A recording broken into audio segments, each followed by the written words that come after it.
Shimla development plan 2041 तक का 20 वर्षों का पीछे जो है स्वीकृत किया था और उसमें काफी रियायतें भी दी गई थी कागजों में कि शिमला में जो है 50 स्टोरी कंस्ट्रक्शन हो सकेगी और उसके साथ एडिट का भी सुझाव उसमें एडिट भी किया था कि एडिट जो है वो अलाउ होगी, साथ ही पार्किंग अलाउ होगी। किंतु मैं समझता हूँ कि ये सिर्फ एक उन्होंने कागजी घोड़ा बुलाने वाली बात जो है की थी, क्योंकि उसे नेशनल ग्रीन ट्रिब्यूनल ने जो है खारिज कर दिया है और साथ ही सरकार के अधिकारियों को भी फटकार लगाई है कि उन्होंने किस तरह से एनजीटी का जब बैन है 2.5 स्टोरी का शिमला शहर में वो एरिया में, तो उसको कैसे उन्होंने वायलेट किया।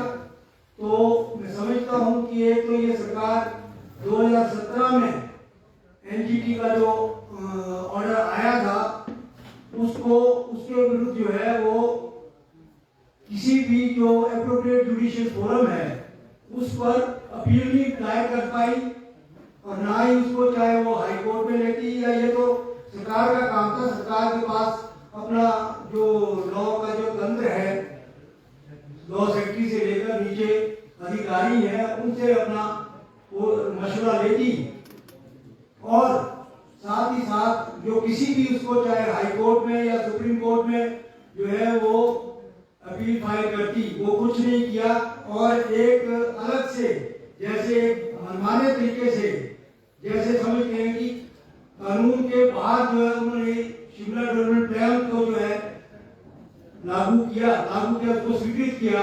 लागू तो हो ही नहीं पाया क्योंकि उस पर एनजीटी ने रोक लगा दी और एनजीटी ने अब जो है बहुत ही एक सरकार के जो कार्य प्रणाली है इस पर ही उंगली उठाई है।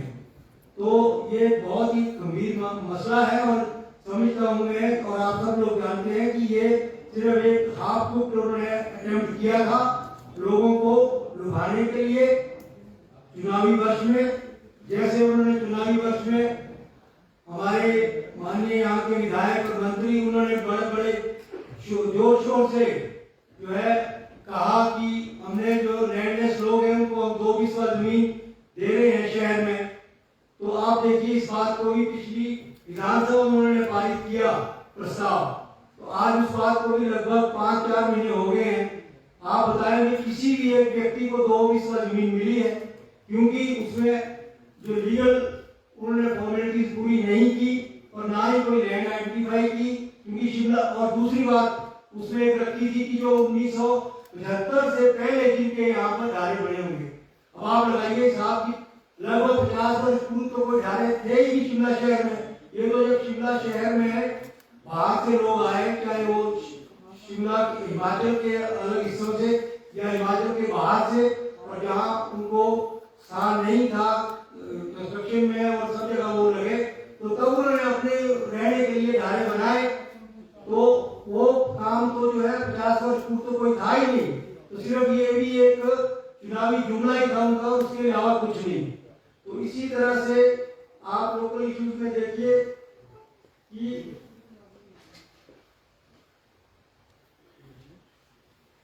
शिमला में आज ये 5 साल की सरकार के पूरे हो रहे हैं। पहले इन्होंने कहा था कि हम 24 घंटे पानी देंगे। पानी की हालत आपने देख ही ली कि किस तरह से लोगों को जो है पानी मिल रहा है।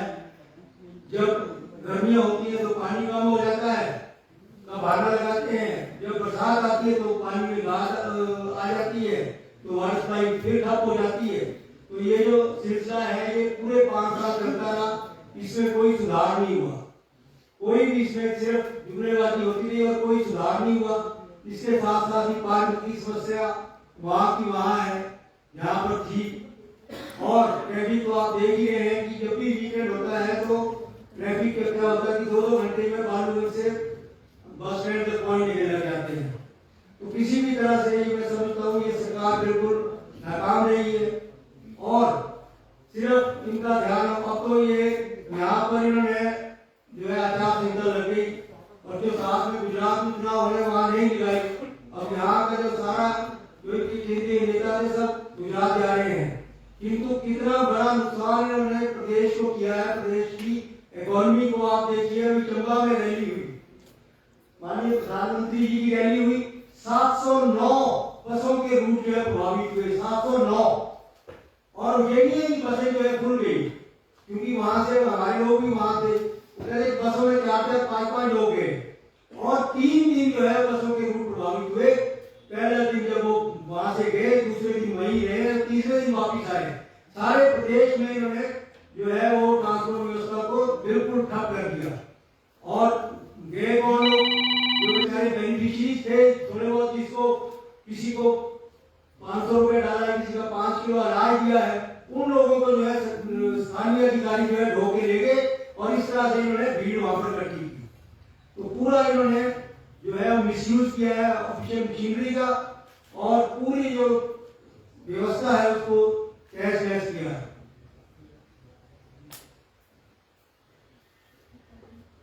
तो और इसके साथ साथ आप देखिए, कोई भी किसी भी तरह से एम्प्लॉइज का जो एरियर है वो नहीं दिया, तनख्वाह जो है उनकी ठीक है, सैलरी मिल रही है, जो दिवाली के टाइम उनको बोनस मिलता था वो नहीं दे पाए।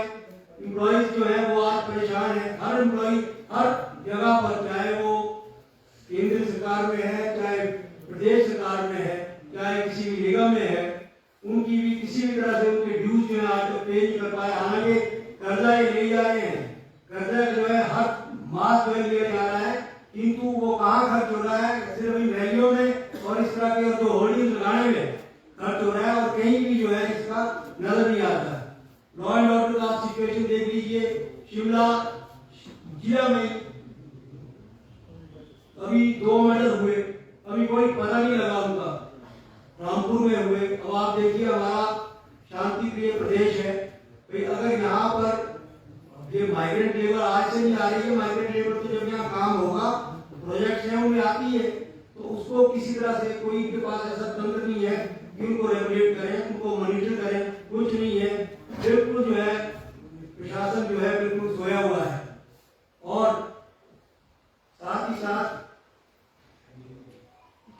दूसरी बात, जो भी शहर में आप देख लीजिए, कोई विकास नाम की चीज नहीं है, सिर्फ जो है मैंने पहले भी कहा था, स्मार्ट सिटी के नाम पर पैसे की बर्बादी की गई है, सैकड़ों करोड़ रुपया बर्बाद किया गया है, चाहे वो रिटेनिंग वॉल लगा के या इतने बड़े बड़े हैवी स्ट्रक्चर बना के, और पेडेस्ट्रियन पाथ भी वहां बना रहे हैं जहां पर जरूरत ही नहीं है, जंगल में जहां पर कोई जाता ही नहीं है, वहां पर सिर्फ ये है कि एक टारगेट रहेगा कि किसी तरह से अपने लोगों को कैसे फायदा पहुंचाए।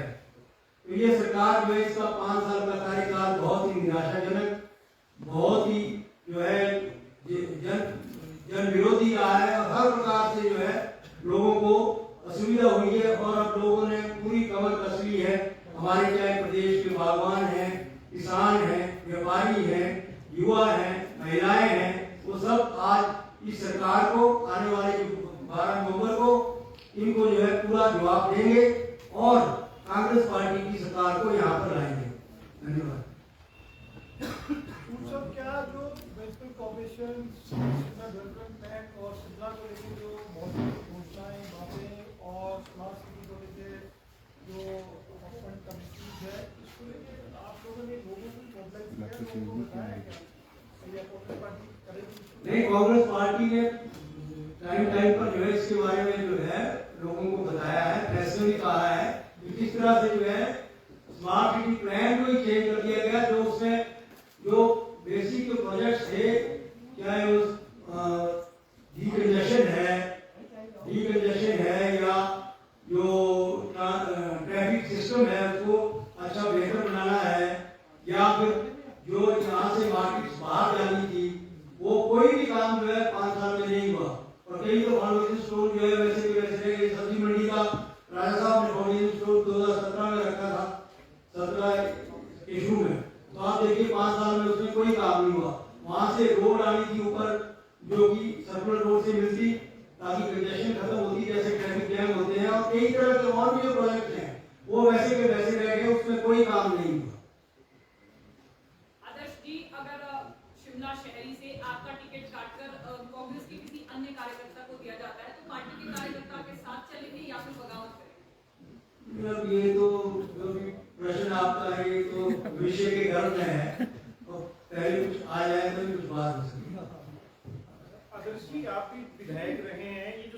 खर्चे पे रैलियों का सवाल है, कांग्रेस भाजपा पे उठाती है, भाजपा कांग्रेस पे उठाती है। 2017 की तरफ अगर आपका ध्यान आकर्षित करो, राहुल गांधी की रैली धर्मशाला में हुई थी, सरकार आपकी थी, सवाल तो तब भी उठे थे कि सरकारी खर्चे पे हो रहा है।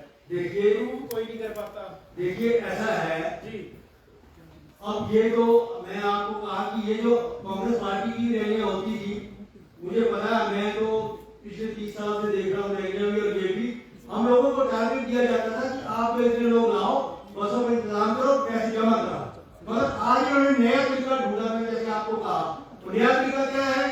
अब सरकार के बेनिफिशियरीज तो है, सब जगह होते हैं। आपने 1500 रुपए किसान सम्मान निधि डाली किसान को, लिस्ट इनके पास है। ये क्या करते हैं, लोकल अधिकारियों को लिस्ट देते हैं और वो कहते हैं कि आप इनको इन्फॉर्म करो और इनको लेके आओ। उसके लिए सरकारी जो ये है सरकार की जो पूरी खर्चा है वो सारा बसों का हिस्सा वो सरकार के खाते में डालते हैं। अभी आपने जब भी देखा प्रधानमंत्री जी आते हैं, जिस पर भी आए बेनिफिशियरी से बात करवाते हैं, तो उसका मकसद क्या होता है? बेनिफिशियरी तो वो 5,000 को लेके आएंगे, 2 से बात करा देंगे और जस्टिफाई हो जाएगा ये तो सरकारी रैली है। तो इस तरह से जो नया तरीका इन्होंने निकाला है गवर्नमेंट के फंड को मिसयूज करने का, ये कांग्रेस के टाइम में कभी नहीं हुआ। मैंने आपको कहा कि हम जाते थे हमारी रैली, 30-35 साल से रैलियां देख रहा हूँ, और हम लोगों को स्थानीय नेताओं को और जो बड़े नेता को टारगेट देते थे, आप इतने लोग लेके आइए, बसों के पैसे जमा कराते हैं एचआरटीसी में। ऐसा नहीं हुआ कि वो बेनिफिशियरीज के लिए गवर्नमेंट पैसा देगी, गवर्नमेंट फंड कभी मिसयूटिलाइज नहीं हुआ।